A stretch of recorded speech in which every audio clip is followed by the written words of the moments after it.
ගෞරවනීය ස්වාමින් වහන්සේ පූජකතුමනි දෙමව්පියනි සහෝදර සහෝදරියනි දූ දරුවනි மத தலைவர்களே, பெற்றோர்களே, சகோதர சகோதரிகளே, பிள்ளைகளே, பல தசாப்தங்களாக நாம் எழுப்பிய குரலுக்கு மெதுமெதுவாக ஆனால் சீராக செவிசாய்த்து நாங்கள் முன்வைத்த வேலை திட்டத்துக்கு உயிர் மூச்சாக இருந்த இந்நாட்டு மக்கள் அனைவருக்கும் எங்களது கௌரவத்தை தெரிவிக்கின்றோம். எங்கள் வேலை திட்டத்தில் உடன்படாத தரப்பினர் கூட நாங்கள் அடைந்த வெற்றியால் மகிழ்ச்சி அடைந்தால் மாத்திரமே நீங்கள் அளித்த இந்த வெற்றி மேலும் பலமானதாக இருக்கும் என்று நாங்கள் நம்புகின்றோம். எனவே இந்த வெற்றியின் உரிமையும் நம் நாட்டின் அனைத்து மக்களுக்கும் அர்ப்பணிக்க விரும்புகின்றேன். நமது அரசியல் இயக்கத்தின் மீது நம்பிக்கை வைத்து பல்வேறு அவதூறுகளை, பொய்யான திரிவுபடுத்தப்பட்ட தகவல்களையும் ஒதுக்கிவிட்டு புதிய பரிசோதனைக்கு அஞ்சாமல் எமது அரசியல் இயக்கத்துக்கு நமது நாட்டின் ஆட்சி அதிகாரத்தை வழங்கும் அளவுக்கு பெரும் உறுதியுடன் இருந்த பிரஜைகள் உட்பட அனைத்து மக்களுக்கும் இந்த நாட்டை கட்டியெழுப்பும் பணிக்கு தோள் கொடுப்பதற்கான பலம் இருக்கும் என நாங்கள் நம்புகின்றோம். இந்த வெற்றிக்காக எமக்கு முன்னரும் எங்களுடனும் பலவிதமான தியாகங்களை செய்த, சில சமயங்களில் தங்கள் உயிரை கூட தியாகம் செய்த பல தலைமுறைகளில் விலை மதிப்பெற்ற ஆண்கள் மற்றும் பெண்கள் அனைவரையும் நாங்கள் மரியாதையுடன் நினைவு கூறுகின்றோம். இந்த வெற்றியை இதன் மூலம் கட்டியெழுப்பப்படும் வளமான நாட்டையும் அவர்களுக்கு அளிக்கும் கௌரவமாகவே நான் கருதுகிறேன். இந்நாட்டை கட்டியெழுப்பதற்கான பங்கை கூட்டு செயற்பாடாக நிறைவேற்றும் திறன் எமக்கு உள்ளது. அதற்காக மிக திறமையான குழு எங்களிடம் உள்ளது. நாம் அனைவரும் இது குறித்து முழுமையான உறுதிப்பாடு உள்ளது. நாம் எதிர்பார்க்கும் மாற்றத்தை ஏற்படுத்த அத்தகைய மாற்றத்தையும் மேற்கொள்வதற்கு முன்னதாக பொருளாதாரத்தை நிரந்தரமாக நிலைக்கு உயர்த்துவது அவசியம் என நான் நம்புகின்றேன். அதற்காக நீண்டகால மத்திய கால திட்டங்களை தயாரிப்பதற்கு முன்னர் பின்பற்ற வேண்டிய துரித பொருளாதார செயற்பாடுகளினூடாக குறுங்கால ஸ்திர நிலையை ஏற்படுத்த நாம் நடவடிக்கை எடுப்போம். நாம் எதிர்பார்க்கும் மாற்றத்துக்காக குறிப்பிட்ட காலப்பகுதிக்குள் பல நடவடிக்கைகள் மேற்கொள்ள வேண்டும். ஆனால் அவை அனைத்தும் தற்போதைய பொருளாதாரத்தில் ஸ்திர நிலையை நம்பிக்கையும் கட்டியெழுப்பதில் மாத்திரமே தங்கியுள்ளது. அதற்காக சர்வதேச நாணய நிதியத்துடன் துரிதமான பேச்சுவார்த்தை ஆரம்பித்து நீடிக்கப்பட்ட கடன் வசதியுடன் தொடர்புள்ள விடயங்களை தொடர்ந்து முன்னெடுக்க நாம் எதிர்பார்க்கின்றோம். கடன் மறுசீரமைப்பு திட்டத்தை முன்னெடுத்து செல்வதற்காக சம்பந்தப்பட்ட கடன் தரப்பினர்களுடன் பேச்சுவார்த்தை நடத்தி அது தொடர்பான பணிகளை விரைவில் நிறைவு செய்ய உரிய கடன் நிவாரணத்தை பெறுவதற்கு நாங்கள் நடவடிக்கை எடுப்போம். அதற்காக இந்நாட்டு மக்களைப் போலவே சர்வதேச சமூகத்தினதும் ஆதரவினையும் பெற முடியும் என நம்புகின்றோம். இந்த ஒத்துழைப்பின் மூலம் இந்த கூட்டு முயற்சியில் வெற்றி பெற முடியும் என எதிர்பார்க்கின்றோம். எமக்கு அதிகாரத்தை கையளிக்கையில் மாற்றம் ஏற்படுத்த வேண்டும் என்ற எண்ணக்கருவே மக்களிடத்தில் ஆழமாக பதிந்திருந்தது. மாற்றம் என எமது நாட்டு மக்கள் கருதுவது அரசியல் முறைமையில் காணப்படும் அனைத்து விதமான மோசமான பண்புகளை மாற்றுவதே ஆகும். தற்போது அது நிரூபணமாகியுள்ளது. இந்த நாட்டில் நடைபெற்ற அனைத்து விதமான தேர்தல்களையும் நோக்கினால் தேர்தலுக்கு பின்னரான எந்த வன்முறை சம்பவமும் நடைபெறாத ஒரே ஒரு தேர்தலாக நாம் வெற்றியீட்டிய ஜனாதிபதி தேர்தலாக வரலாற்றில் இணைக்க முடிந்துள்ளது.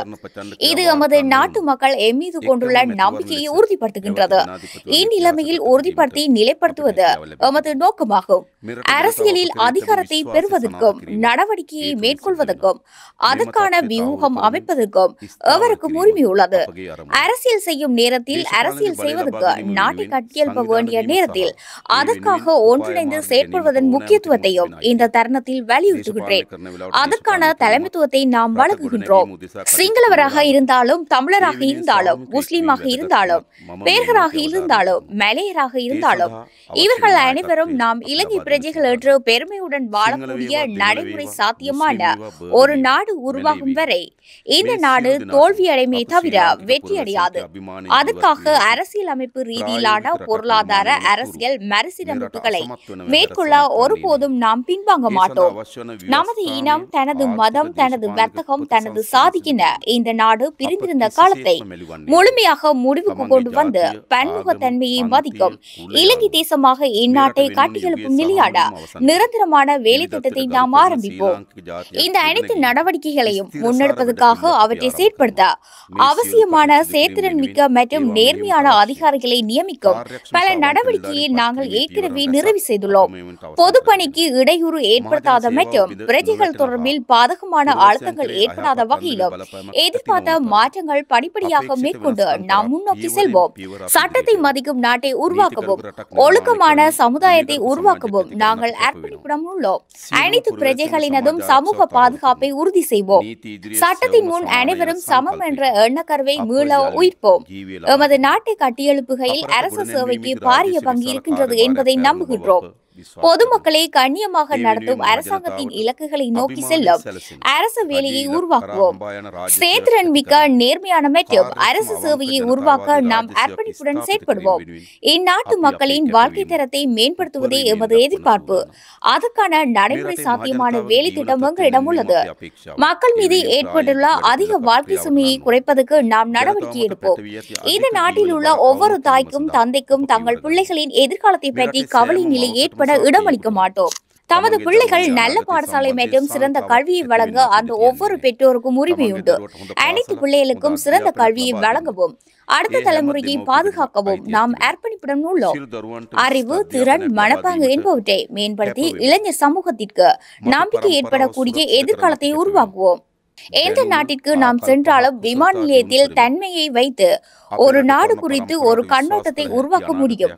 அதன் ஒழுங்கு, மக்களின் நடத்தை, செயற்பாடு போன்றவற்றின் மூலமாகவே மறைமுகமாக அந்நாட்டின் இயல்பு எடுத்து காட்டப்படுகின்றது.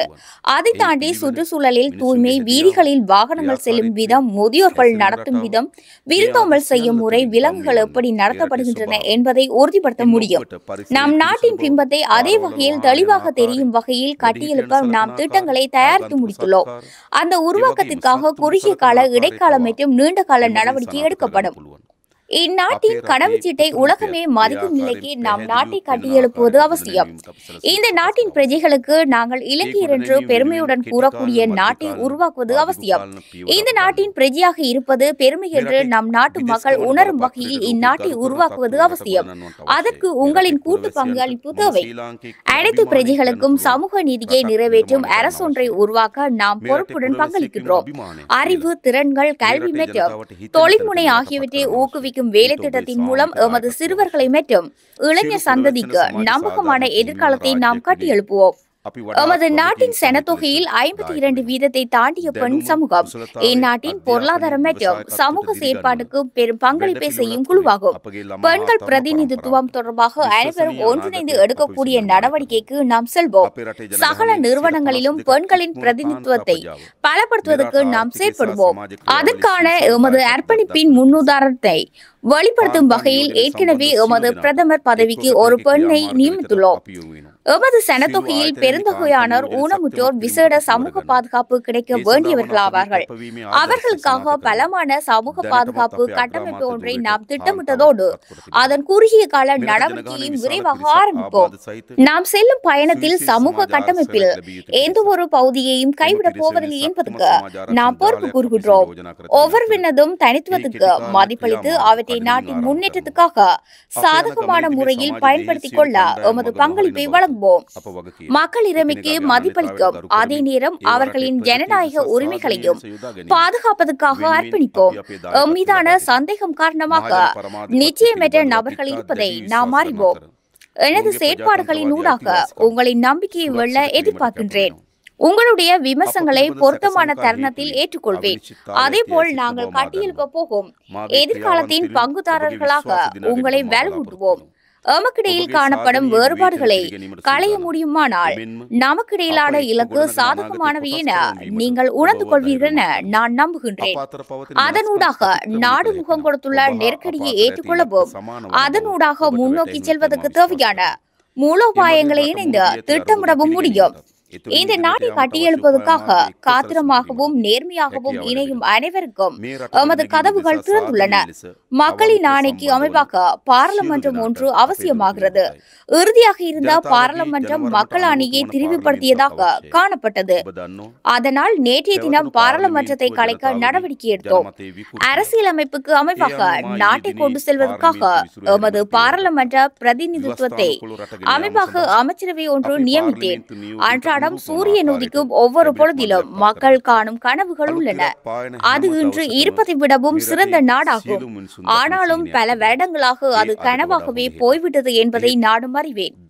சந்தர்ப்பவாதம், அதிகார மோகம், சர்வாதிகாரம் மற்றும் இனவாதம் காரணமாக எமது நாட்டை மேலும் உயர்த்தி வைக்க எம்மால் முடியாமல் உள்ளது. இருப்பினும் எமக்கு வரலாற்றில் நழுவிவிட முடியாத சந்தர்ப்பம் ஒன்று கிடைத்திருக்கின்றது. நாம் அனைவரும் ஒன்றிணைந்து பல்வகை தன்மையை ஏற்றுக்கொள்ளும் செழிப்பான நாட்டை கட்டியெழுப்புவோம். අප සියලු දෙනා එකට එක්ව විවිධත්වයන් දරා ගන්නා පොහොසත් ලස්සන රටක් ගොඩනගමු. ස්තුතියි. තෙරුවන් සරණයි. දෙවි පීඨයි. අයිබෝවන්.